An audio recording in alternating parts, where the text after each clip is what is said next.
Indian Premier ಲೀಗ್ನ franchise Chennai super kings ತಂಡದ ನಾಯಕ ಋತುರಾಜ್ ಗಾಯಕ್ವಾಡ್ ಸಂಪೂರ್ಣ ಐಪಿಎಲ್ ಟೂರ್ನಿಯಿಂದ ಹೊರಬಿದ್ದಿದ್ದಾರೆ. ಇನ್ಮುಂದಿನ ಚೆನ್ನೈ ಪಂದ್ಯಗಳಿಗೆ ಎಂಎಸ್ ಧೋನಿ ಮುಂದಾಳತ್ವ ವಹಿಸಲಿದ್ದಾರೆ ಅಂತ ಚೆನ್ನೈ ತಂಡದ ಕೋಚ್ ಸ್ಟೀಫನ್ ಫ್ಲೆಮಿಂಗ್ ಹೇಳಿದ್ದಾರೆ.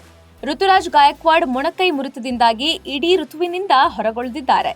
ಗಾಯಕ್ವಾಡ್ ಗಾಯದಿಂದಾಗಿ ಹೊರಗುಳಿದ ನಂತರ ಮಹೇಂದ್ರ ಸಿಂಗ್ ಧೋನಿ ಮತ್ತೊಮ್ಮೆ ಚೆನ್ನೈ ಸೂಪರ್ ಕಿಂಗ್ಸ್ ಅನ್ನ ಮುನ್ನಡೆಸಲಿದ್ದಾರೆ. ಮಾರ್ಚ್ 30ರಂದು ರಾಜಸ್ಥಾನ್ ರಾಯಲ್ಸ್ ವಿರುದ್ಧದ ಪಂದ್ಯದಲ್ಲಿ ತುಷಾರ್ ದೇಶಪಾಂಡೆ ಅವರನ್ನ ಎದುರಿಸುವಾಗ 28 ವರ್ಷದ ಗಾಯಕ್ವಾಡ್ ಮೊಣಕೈ ಗಾಯಕ್ಕೆ ಒಳಗಾಗಿದ್ರು. ಡೆಲ್ಲಿ ಕ್ಯಾಪಿಟಲ್ಸ್ ಮತ್ತು ಪಂಜಾಬ್ ಕಿಂಗ್ಸ್ ವಿರುದ್ಧದ ಮುಂದಿನ 2 ಪಂದ್ಯಗಳಲ್ಲಿ ಅವರು ಆಡಿದ್ರು. ಸ್ಕ್ಯಾನ್ಗಳು ಈಗ ಗಾಯವನ್ನ ದೃಢಪಡಿಸಿವೆ. 2025ರ ಟೂರ್ನಿಯಲ್ಲೂ ಚೆನ್ನೈ ಕಳಪೆ ಪ್ರದರ್ಶನ ನೀಡುತ್ತಿದೆ. 5 ಪಂದ್ಯಗಳ ಪೈಕಿ 4ರಲ್ಲಿ ಸೋಲು ಕಂಡಿದೆ. 2024ರ ಆರಂಭಕ್ಕೂ ಮುನ್ನ ಋತುರಾಜ್ ಅವರನ್ನ ನಾಯಕನನ್ನಾಗಿ ಮಾಡಲಾಗಿತ್ತು.